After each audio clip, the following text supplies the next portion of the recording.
Mantras.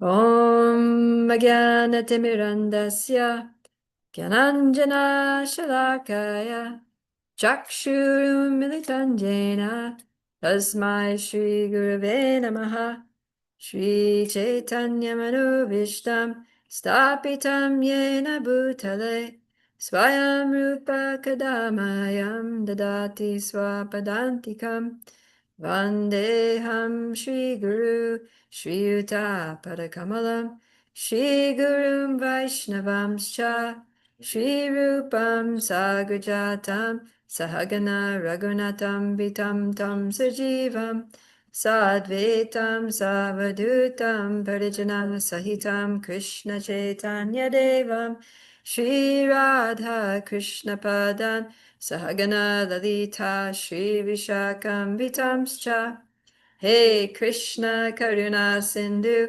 Dinabandhu Jagatpate Gopesha Gopika Kanta Radha Kanta Namostute Tapta Kanchana Gourangi Radhe Vrindavaneshwari Vrishabhanu Sute Devi Pranamami Hari Priye Vanchakalpatarubhyascha Kripa Sindhubhya eva cha Patitanam Pavanebhyo Vaishnavebhyo Namo Namaha Shri Krishna Chaitanya Prabhu Nityananda Shri Advaita Gadadhara Shivasadi Gaura Bhaktavinda Hare Krishna Krishna Krishna Hare Hare Hare Rama Rama Rama Hare Hare.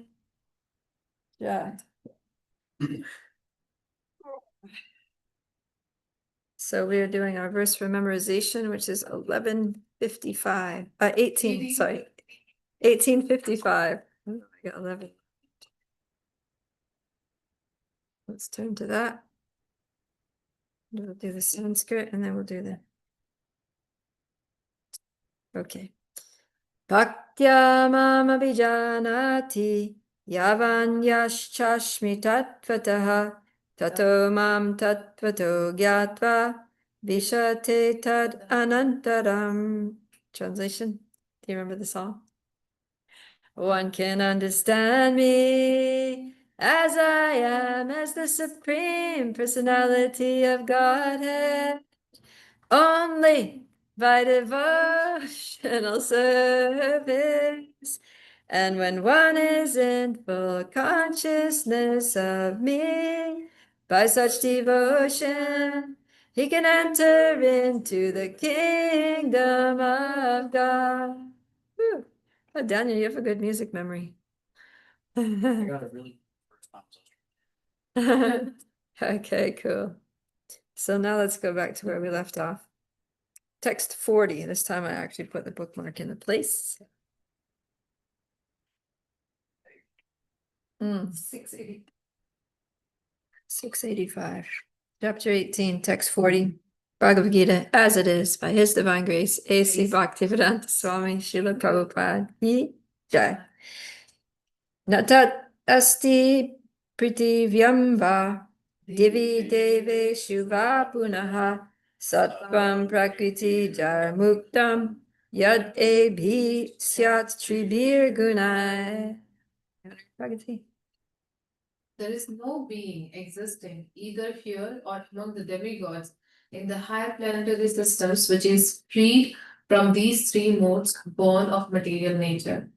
Purport. The Lord here summarizes the total influence of the three modes of material nature all over the universe. Yeah, so the past several verses, in fact, the past few chapters, right? Krishna's been analyzing different aspects of life in the three different modes. So goodness, passion, and ignorance. Okay, so those of you who've been coming to class steadily for a while should be able to answer this. So what are some general characteristics of the mode of goodness? Patience. Action, rhythm, mode of goodness is you do things not for personal benefit, and So why do you do things? And duty. Duty, yeah, a strong sense of duty. Like this is my duty, this is my responsibility. And yeah, you're not after any material result, but you're just doing it because it ought to be done, because it's the right thing to do. And yeah, patience and determination and what else?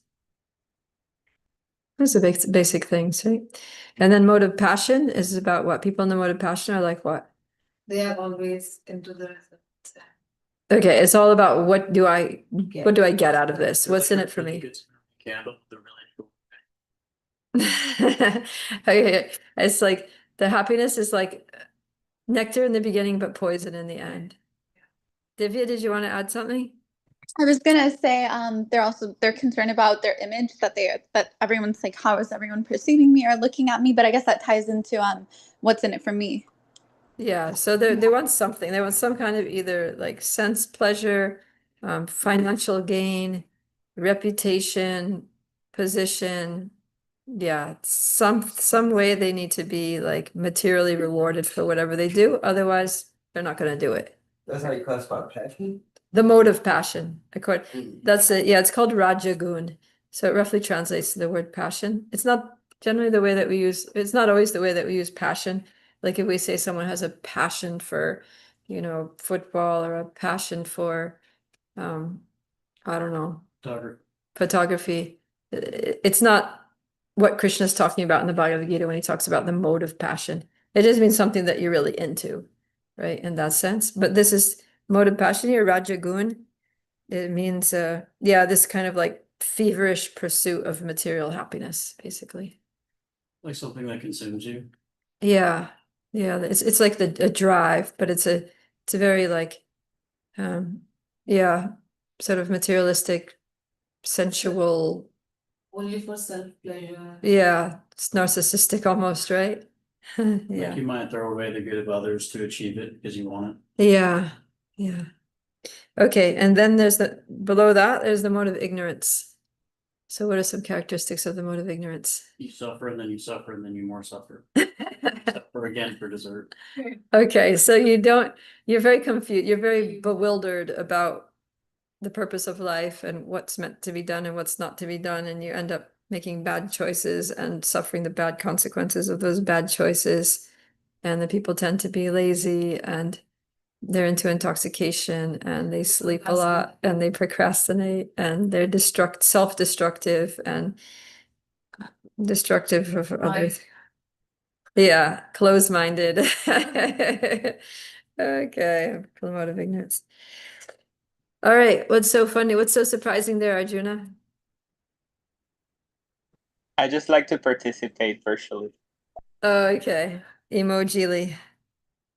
Okay, good. So now Krishna's going to move into another exploration here about the modes of material nature and how that actually affects our has an influence on, at least it influences our career choices, right?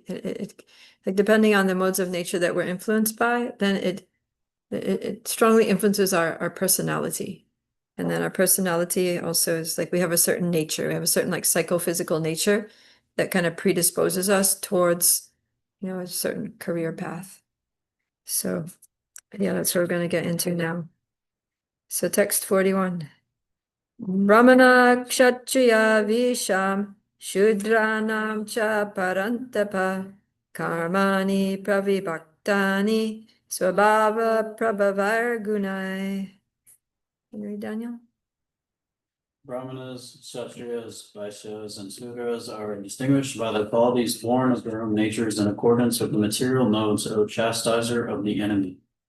Okay, so this is what we call Varnashram Dharma, and Krishna's going to talk about the Varnas particularly. So the Varnas are 4 different like categories of careers that are basically ubiquitous, throughout human society. Wherever you go, you're going to see these 4 different groups of people, different groups of people. So the Brahmins are those who are like teachers, philosophers, priests, scientists. They're really into like knowledge and, you know, they seek knowledge, they like to pass on knowledge, whether it's spiritual or material or whatever, and they tend to be more like peaceful, you know, they're not fighters, they don't do hard work, they're just like, they like to be surrounded by books and stationery and people that will listen to them or people that will teach them something. Those are the Brahmins. And then the other class is Kshatriyas. So Kshatriyas are the military or government officials, administrative people, managers, like that. So Kshatriyas, they're all about power and protection, right? They're all about like using resources, allocating resources for the protection and expansion of society, basically. So yeah, that includes the police and the army and the anybody in military or government. And then there's the Vaishyas. So Vaishyas means merchants, you know, tradespeople, not tradespeople like craftsmen, but people who trade, like business people. And that also includes farmers, because farmers basically they produce products, right? Agricultural produce or milk or whatever for trade. It's all about producing things and selling things. So whether they're producing things on a farm, producing things, you know, in a factory or business or services, but it's all about like doing business and earning money. And then for Shudras are kind of like labor class or craftspeople. So these are people that either they're interested in making the world functional and beautiful. So all kinds of people, huh? The artists. Yeah, artists and tradespeople. So tradespeople are more into making it functional, right? Like carpenters, engineers, plumbers, mechanics, those kinds of people, landscapers. The landscapers are functional and beautiful. But then, yeah, then beautiful in terms of any kind of arts, like, yeah, designers, like architects, actors and actresses, right? What do you call it? What do you call it? Performing arts, and then painters, sculptors, and all these kinds of gardeners. So yeah, those are the Shudras. So society needs all these types of people. We need people to rule and defend. We need people to teach and, you know, cultivate and pass on knowledge. We need people to basically ensure a stable economic base. And we need people to make sure everything works properly and that there are beautiful things, right? Otherwise, you know, if things are just functional and not beautiful, then it's kind of boring, right? So this is all good. And Krishna is saying here that depending on the way the modes of nature influence people, they'll lean towards a certain one of these categories of workers in the world. So if people are influenced predominantly by goodness, then they're going to tend to be like into seeking higher knowledge, right?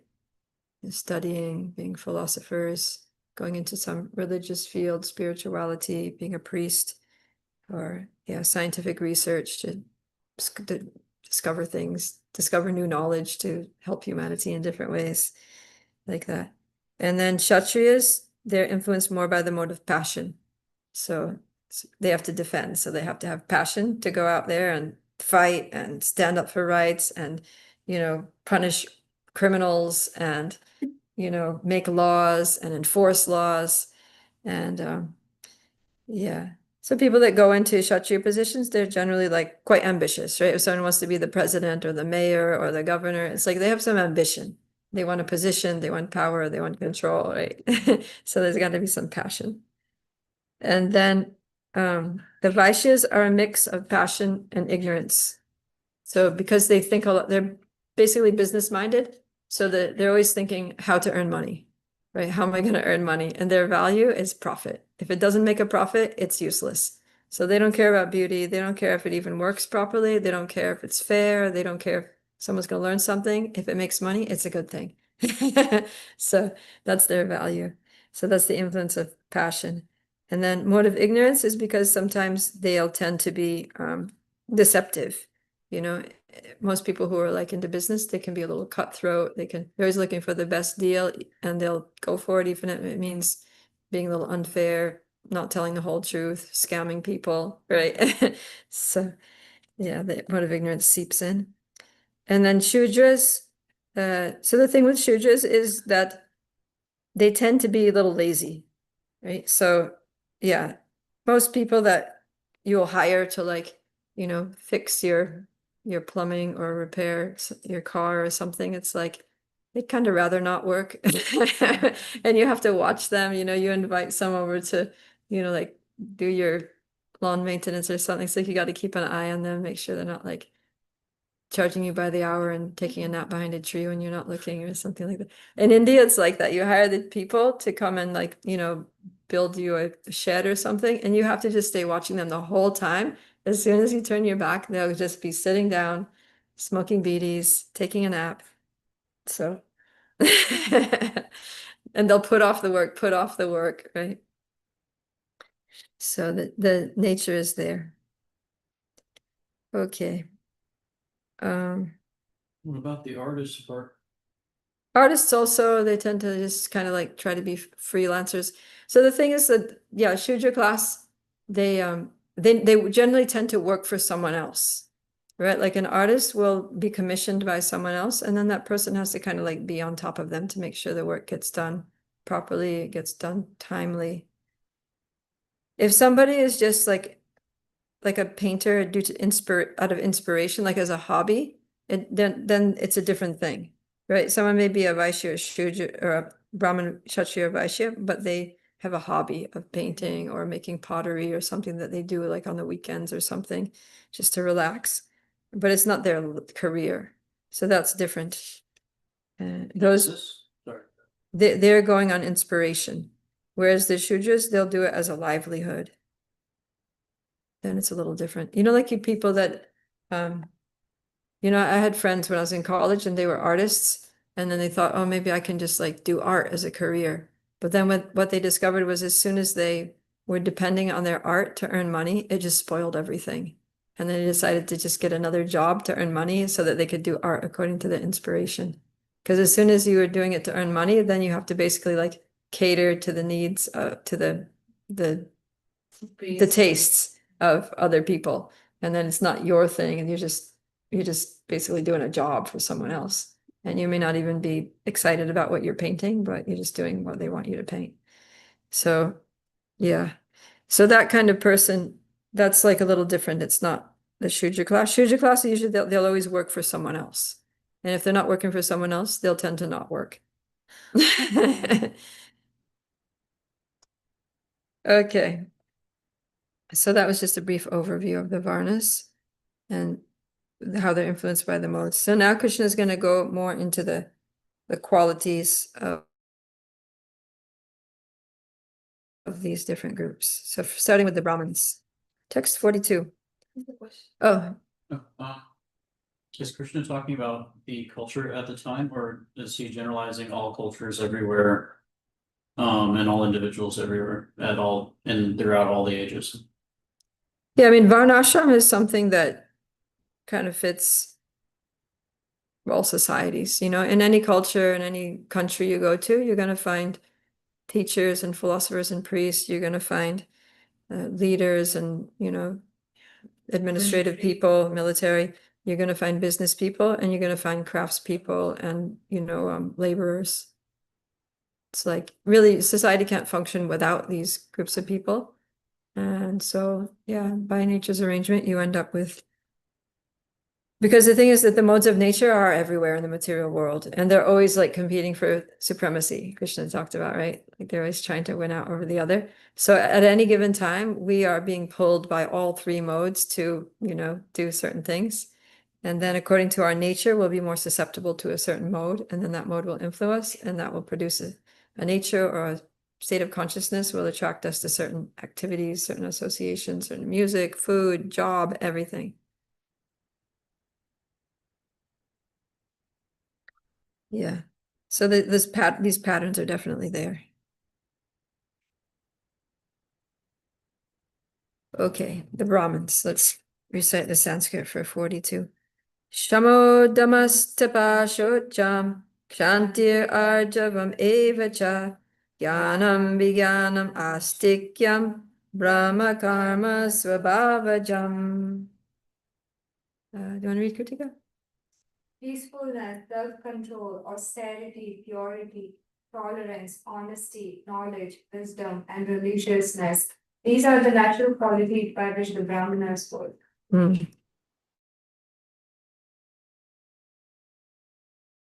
Right? They kind of like epitomize the person in the mode of goodness. Peaceful, self-controlled, austere, pure, tolerant, honest. And definitely they're very focused on knowledge and wisdom and religiousness.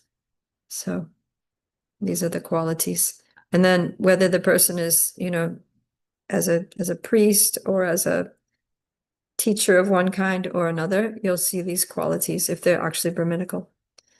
And yeah, as we are practicing Krishna consciousness and trying to, evolve, grow out of the modes of ignorance and passion and grow into the mode of goodness more, then it's not necessarily that our career is going to change, but our qualities will change, right? That whatever we're doing, we'll be more peaceful about it. We'll be more self-controlled, be more tolerant.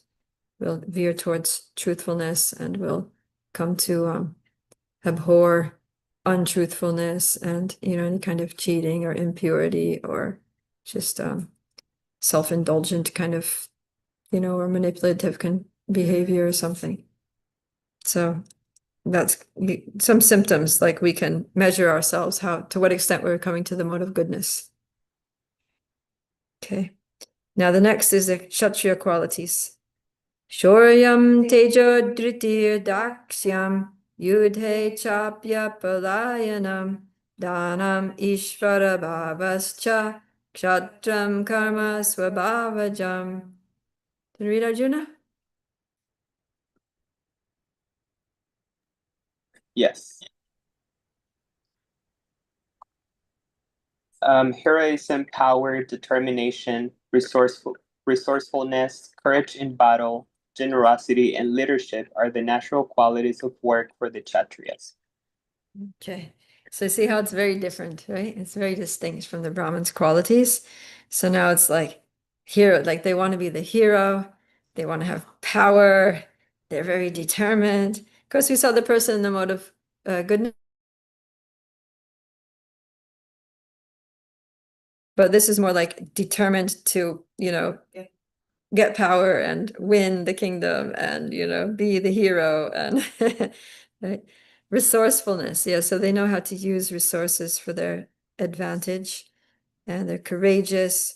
They're also generous, and they tend to be natural leaders. So yeah, Ishvara Bhava. Ishvara means the controller. They have this mood that I want to control. Prabhupada translates it very sweetly as leadership, but Ishvara Bhava kind of has another connotation, right? Like sort of like a controlling mentality that can be good if they're like a nice, compassionate leader, like a very type of leader that sees, like a king that sees his citizens as his children. That's nice. But Ishvara Bhav can also manifest, yeah, when he was a king, or Maharaj Yudhisthira or Prithu Maharaj, like that. But someone like, Ravana or Hiranyakashipu, he also had a very strong Ishvara Bhav. So, but the difference then is like the divine or the demoniac nature, right? That we talked about in chapter 16. So, but this is all good. See, if you have a very pious king, yeah, like Maharaj Yudhisthira or like Prithu Maharaj or Prahlad Maharaj or Dhruva Maharaj, and they're very heroic and powerful, that's good, because then they can make the world a wonderful place, because they're courageous and they'll protect good people. They'll, correct wrongdoers. They'll make use of resources. They won't just squander resources or just take them for their own self-indulgent activities, but they'll actually use like taxpayers' money for good purposes for the benefit of the whole society, like that. So That's a good Kshatriya. Prabhupada would say that they should be courageous and heroic, not that the president sits in his office and, you know, sends the farm boys out on the battlefield to risk their lives. The Kshatriya ideally should be leading the charge. He should be like the general in the army out on the front lines of the battlefield. So, of course, nowadays it's like no one's on the front lines. Everyone's just like pushing buttons. Send the Sudra. All right, yeah. Okay, so now we have the Vaishyas and the Shudras, text 44. Kushi Gorakshavani Jam Vaishya Karma Swabhavajam Parichayatmakam Karma Shudrasyapi Swabhavajam. Divya, would you like to read? Sure. Farming, cow protection, and business are the natural work of the Vaishyas, and for the Shudras, there are labor and service to others. Okay, thank you. Yeah, so the Vaishyas, farming, cow protection, business. And see, it's interesting. I always find this interesting because for the Brahmins and the Kshatriyas, it was more about their qualities, right? It doesn't say what the Brahmin does. So the thing is that from the point of view of the other classes, sometimes it appears that the Brahmins are not doing a lot, right? They're studying, they're meditating, they're praying, they're doing some austerities, they're making everything clean. They're kind of like they're tolerant. Yeah, they're simple, right? Self-controlled. So they're not extremely productive in the sense of, yeah, they're not physically productive. They're not so physically active, but they're intellectually active. They're like mentally active, they're spiritually active. And so they work differently. They don't work with their arms and legs so much. They work with their intelligence. So that's very important. The Brahmins are considered to be the head of the society. So head is where the brain is, right? They're the brains of society. And they tend to be the advisors. So in Vedic culture, the kings, they would have like, you know, a Brahmin or several Brahmins, a team of Brahmins who they would go to, they would consult if they weren't sure what to do. And the Brahmins are higher than the Kshatriyas. So even though the Kshatriya is the king, but the Brahmins are higher than the Kshatriyas, and they're actually more powerful than the Kshatriyas because the Brahmins, at least in the Vedic times, they would have like these subtle powers where the Kshatriya, if he wanted to like, you know, kill someone or defeat someone, he would have to go get his sword and like challenge them, and there had to be a battle and bloodshed and all that. Whereas if the Brahmins wanted to defeat someone, they would just chant a mantra and it's all over. Or yeah, sprinkle water or glance. They had these like mystical powers. All the powers that come from their austerity and their self-control and their tolerance and their religious activities. So they actually are very empowered by the Lord for doing these. So there's a science of power, and it's not necessarily physical strength or financial power, but there's also, you know, Brahminical, it's called Brahman Tejas, Brahminical power. Yeah. There was this king, actually, his name was Vena, and he was a really bad king. He was just a really evil dude. He was just very, very corrupt and cruel. And so it got to the point where the Brahmins were like, this guy, you know, he can't be the king anymore. He's messing it up. So they went there and they thought, okay, let's try to talk to him. So they went and tried to reason with him, and he just ended up getting so aggressive with the Brahmins that he wouldn't listen to them. And he was basically saying, oh, on whose authority are you have any right to talk to me? And they were like, on the authority of God. And they said, what are you talking about? I'm God. And this guy was like really delusional. So they're like, okay, there's nothing we can do for you. So then they all just got together and they just chanted a mantra, and he just dropped dead. That was the end of him. Yeah, that's in Srimad Bhagavatam, 4th canto. So the Brahmins can do that. And then we're also hearing about Shukracharya. He was a very powerful Brahmin. He's actually the spiritual master of the demons like demons from the higher planets. So there was a battle, and a lot of demons got killed in that battle by the demigods. And Shukracharya just glanced over them and brought them back to life. So the Brahmins have like powers. Not all of them, but some of them, like really very austere Brahminical Brahmins. So yeah. So then the Kshatriyas, so you have to be highly qualified really to be a Brahmin, yes. And then for the Kshatriyas too, it's not that everyone can be a Kshatriya, right? You really need to have these qualities. You need to be actually very determined and resourceful and brave, and in order to be able to accept the responsibility that comes with power. There's a huge amount of responsibility that comes with power. Not everybody is capable of handling that responsibility. With great power comes great responsibility. Exactly. Who said that? Yoda? Yeah, Peter Parker. Right. Peter Parker. So, yeah, it's true. So not everybody's ready for that. Definitely the Shudras, if you give them too much power, they're just going to start stressing out and crying and being like, I need support. And if you give the Vaishyas power, they're just going to be like, all right, how can we get more taxes? How can we earn more money? How can we make this lucrative? Right? Like our current president. He's like got power, but he's a Vaishya. So he's just thinking like, how can we manage the money in ways to get more of it and spend less of it? So yeah. And then for the Vaishyas and Shudras, it doesn't mention any qualities, it just mentions what they do. Because they're not so many qualifications that you need to do those to have those positions in society. You just need to do it, that's all. Right? Like if you're a farmer, you don't necessarily have to be austere or honest or heroic. You just need to get out there and plow the field and plant the seeds and do it, right? You need to know how to steer. You need some basic skills, yeah. And then for the laborers and the artists, okay, if you need some, artistic tendencies, and you might need to go to trade school and learn a few things. But basically anybody from any of the 4 ashrams can learn to do those things, right?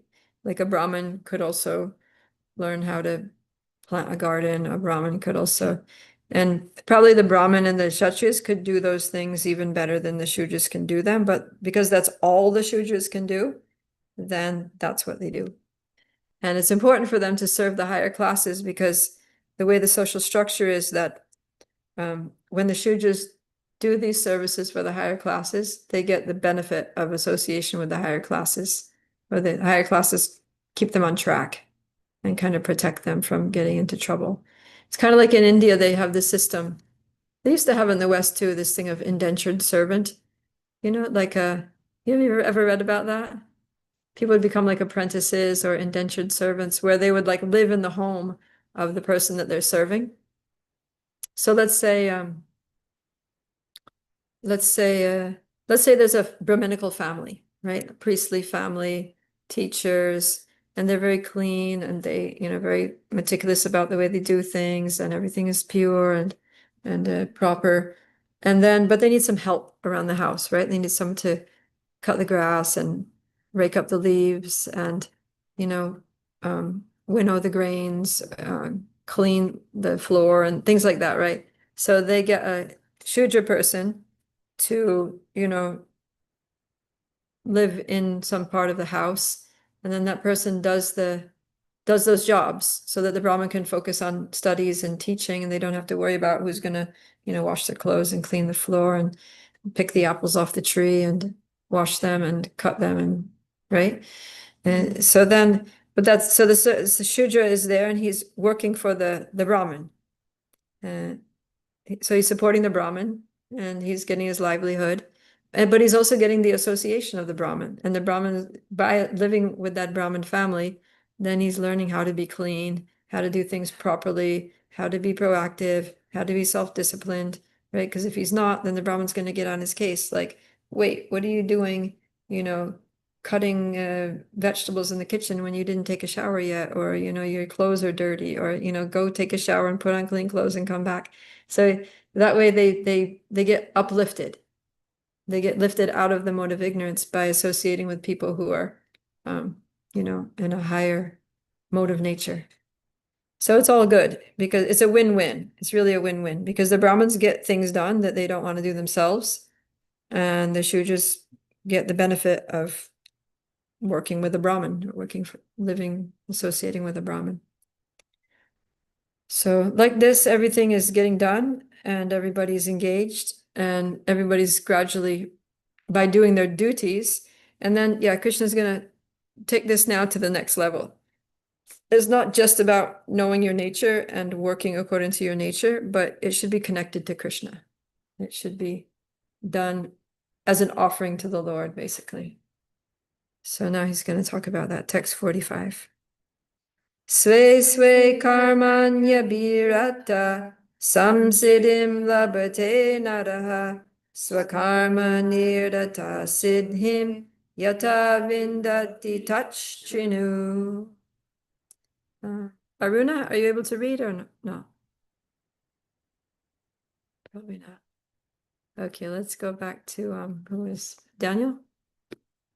By following his qualities of work, every man can become perfect. Now, please hear from me how this can be done. Okay, so this is just a little segue to the next verse, which is where Krishna is going to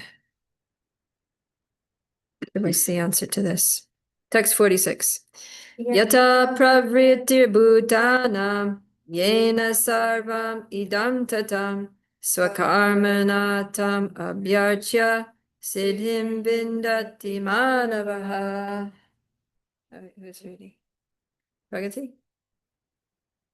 By worship of the Lord, who is the source of all beings and who is all pervading, a man can attain perfection through performing his own work. Purport. As stated in the 15th chapter, all living beings are fragmental parts and parcels of the Supreme Lord. Thus, the Supreme Lord is the beginning of all living entities. This is confirmed in the Vedanta Sutra, Janamadi Ashyayataha. The Supreme Lord is therefore the beginning of life of every living entity. And as stated in the 7th chapter of Bhagavad Gita, the Supreme Lord by his two energies, his external energy and internal energy, is all pervading. Therefore, one should worship the Supreme Lord with his energies. Generally, the Vaishnava devotees worship the Supreme Lord with his internal energy. His external energy is a perverted reflection of the internal energy. The external energy is a background, but the Supreme Lord, by the expansion of his plenary portion as Paramatma, is situated everywhere. He is the super soul of all demigods, all human beings, all animals, everywhere. One should therefore know that, as part and parcel of the Supreme Lord, one has his duty to render service unto the Supreme. Everyone should be engaged in devotional service to the Lord in full Krishna consciousness. That is recommended in this verse. Everyone should think that he is engaged in a particular type of occupation by Rishikesha, the master of the senses. And by the result of the work in which he is engaged, the Supreme Personality of Godhead, Sri Krishna, should be worshipped.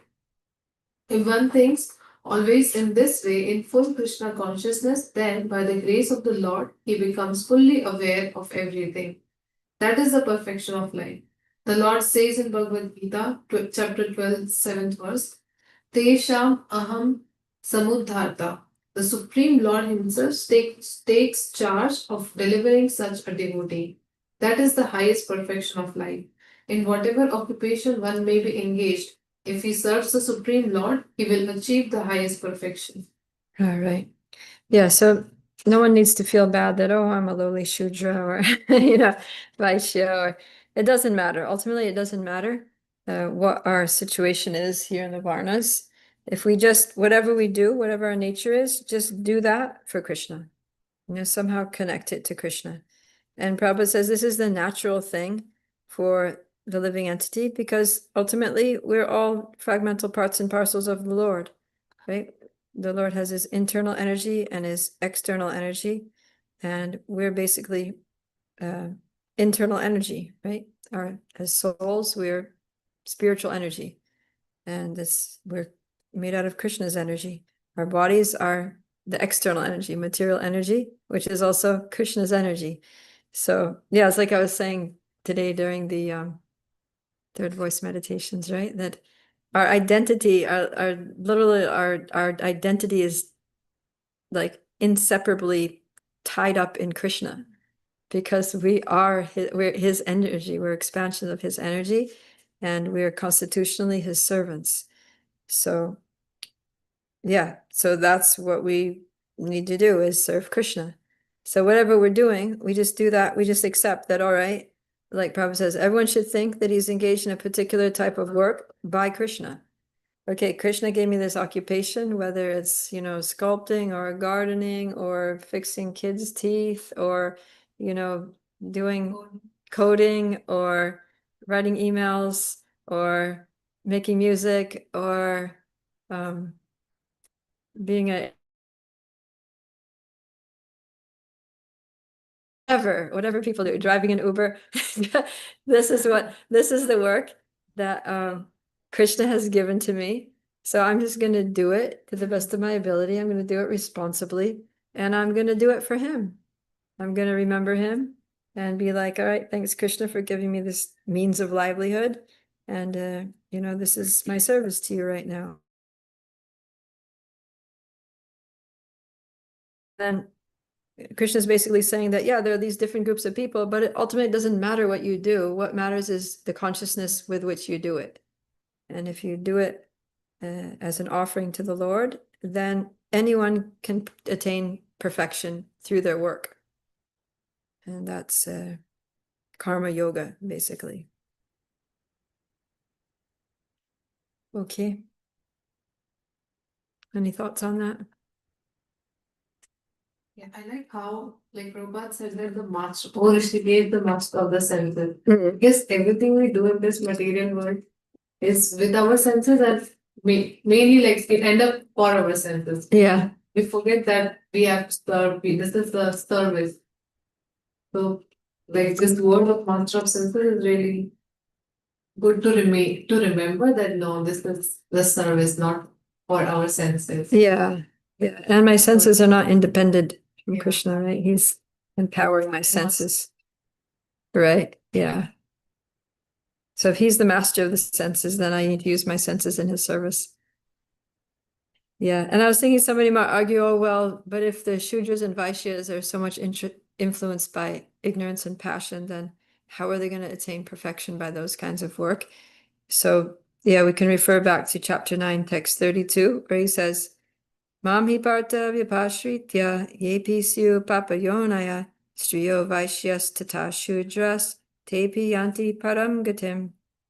So Krishna is saying that anyone who takes shelter of me, though they may be born in a low family, they may be women, they may be Vaishyas, they may be Shudras, doesn't matter. They can attain the supreme destination if they are Krishna conscious.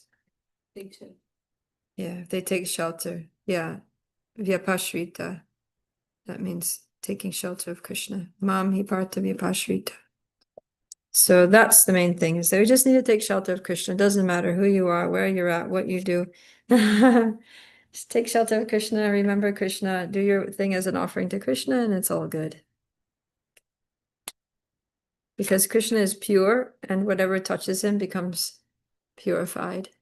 Krishna's spirit, the super soul, he's like the supreme spirit, and whatever is connected to him becomes spiritualized. Just like if you have a magnet and you put a piece of metal on it, the metal becomes magnetized, and you can use that piece of metal to pick up another piece of metal, right? Or if you have electric wire and you touch it to something, that thing also conducts electricity and becomes electrified. So when we are connected to Krishna, then we become spiritualized, purified, and empowered instruments of Krishna. That's how it works. So let's go to text 47. Shreyan swadharmo viguna paradharmat swanushtitat swabhava niyatam karma kurvan apnoti kilbisham. Want to read Kritika? Yes. It is better to engage in one's own occupation, even though one may perform it imperfectly, than to accept another's occupation and perform it perfectly.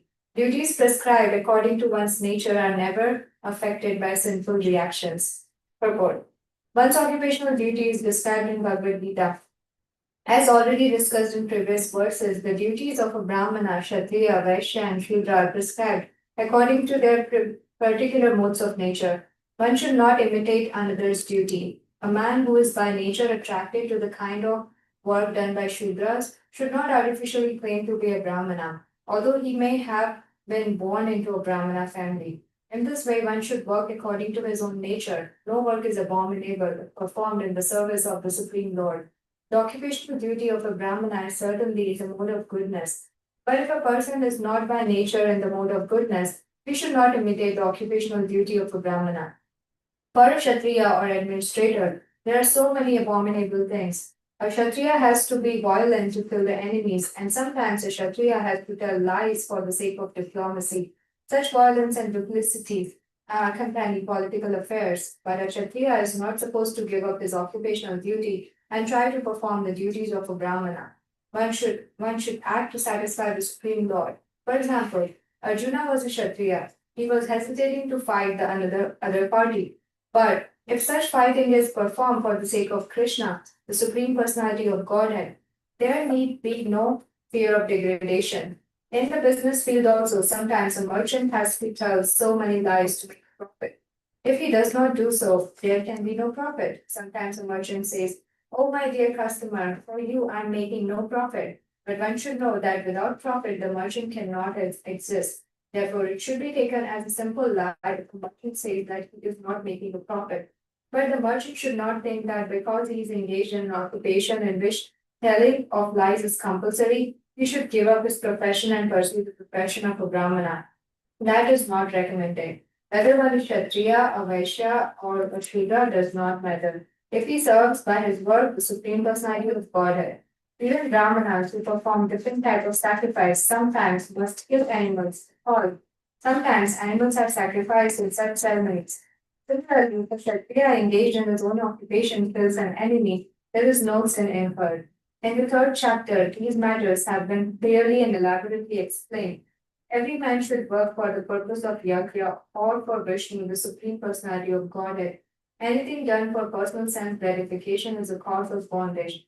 Conclusion is that everyone can be engaged according to the particular mode of nature he has acquired, and we should decide to work only to serve the supreme cause of the Supreme Lord.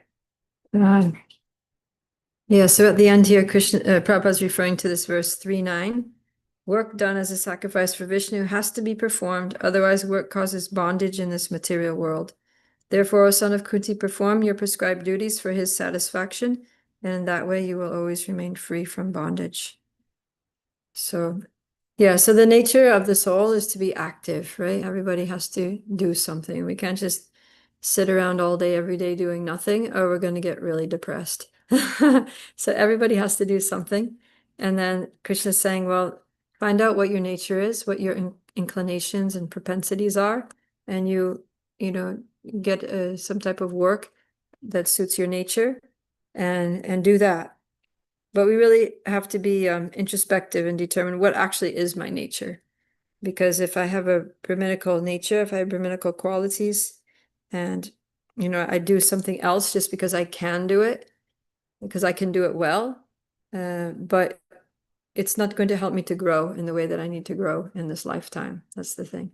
So the whole point is that human birth, the human form of life, is meant for self-improvement, right? It's meant for personal growth. It's meant for, you know, spiritual evolution, basically.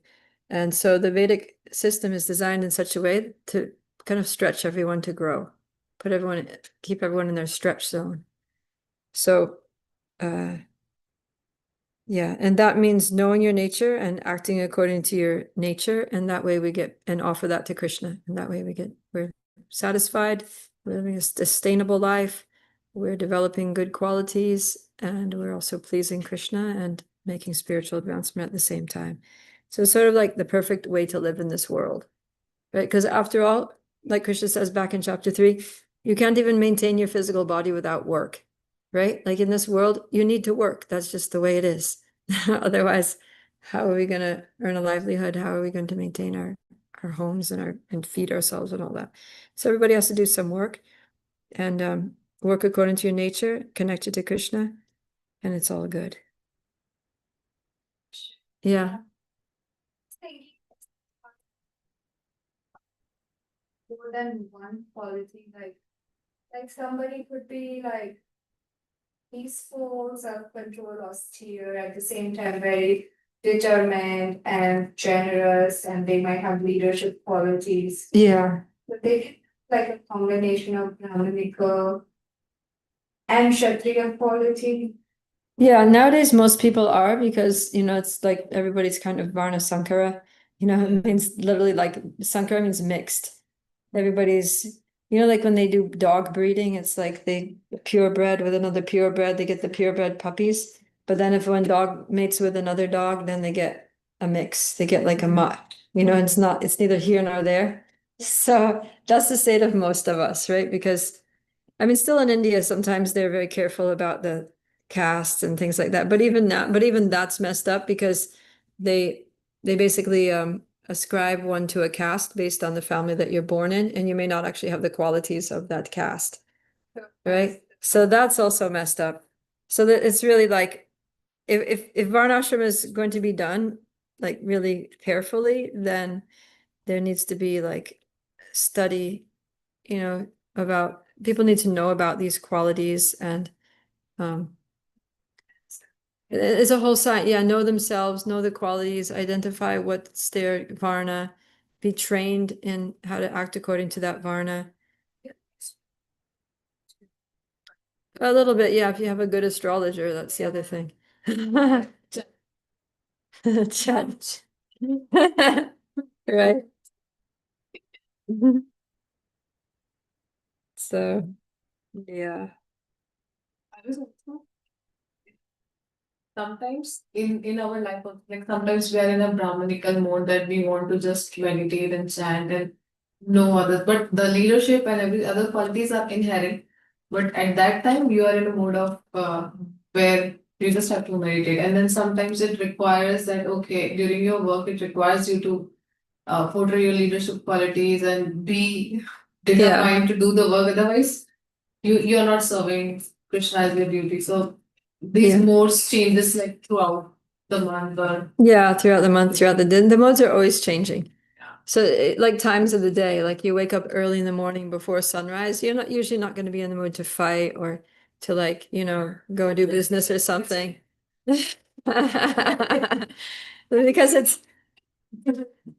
Because early morning is mode of goodness. So then even someone who's like, usually more influenced by ignorance or passion, but because the general atmosphere is goodness, then that's also going to influence them and be like, oh, I think I'll just do some, scriptural study or some prayer or some meditation or yoga now in this early morning daybreak hours. And less fighting is their way to spiritual growth.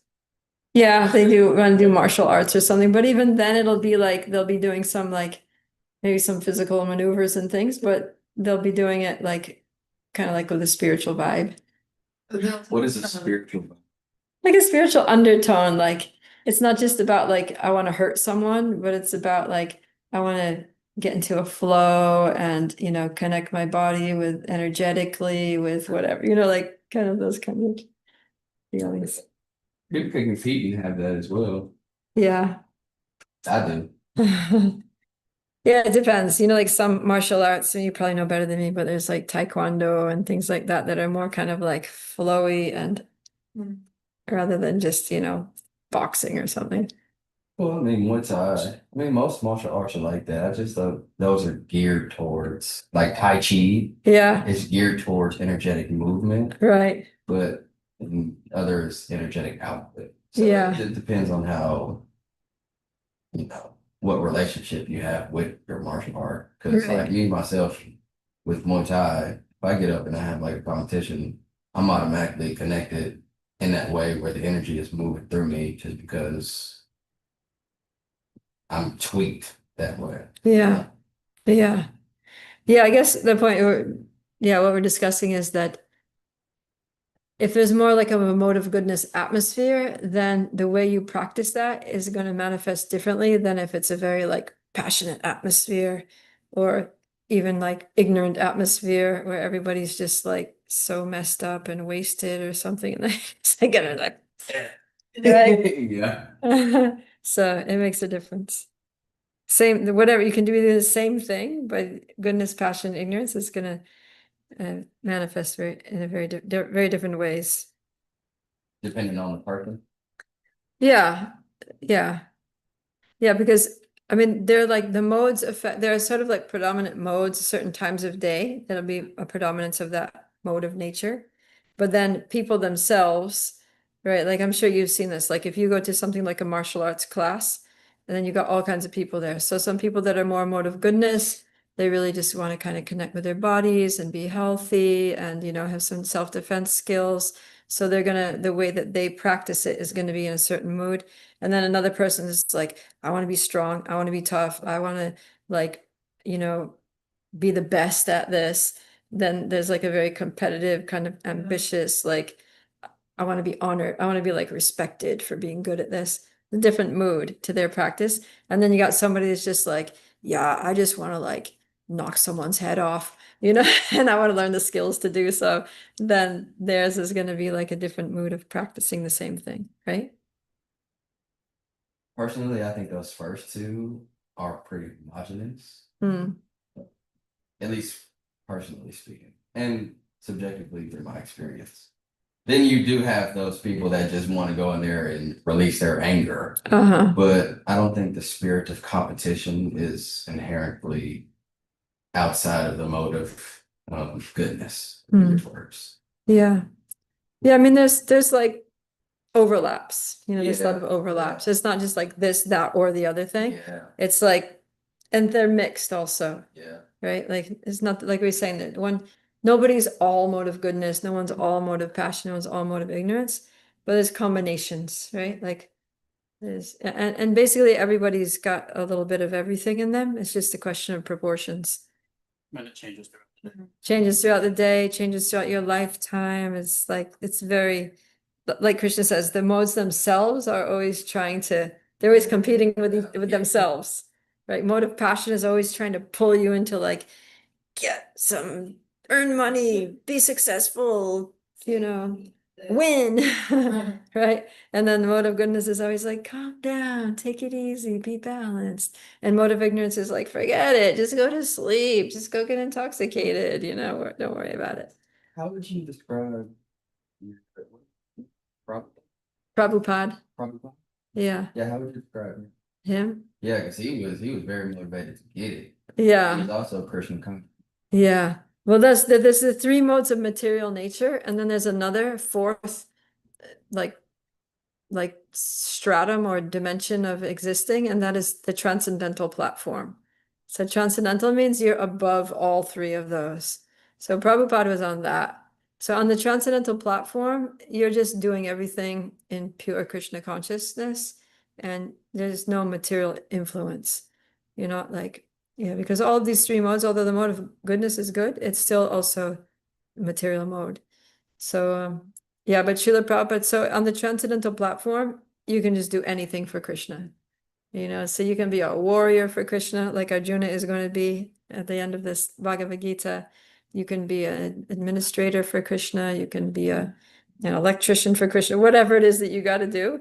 You just, it doesn't matter. And by that, because when we talk about someone's nature, it's kind of like your material psychophysical nature. It has to do with your body and your psychology, which are all material, right? This body is a gross material thing.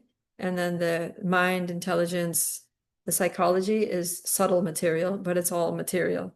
But when the person transcends their material embodied conditioned state and is just a soul, then there's no limits. You're not limited by your nature. You're not limited by your conditioning. You're not limited even by your body anymore.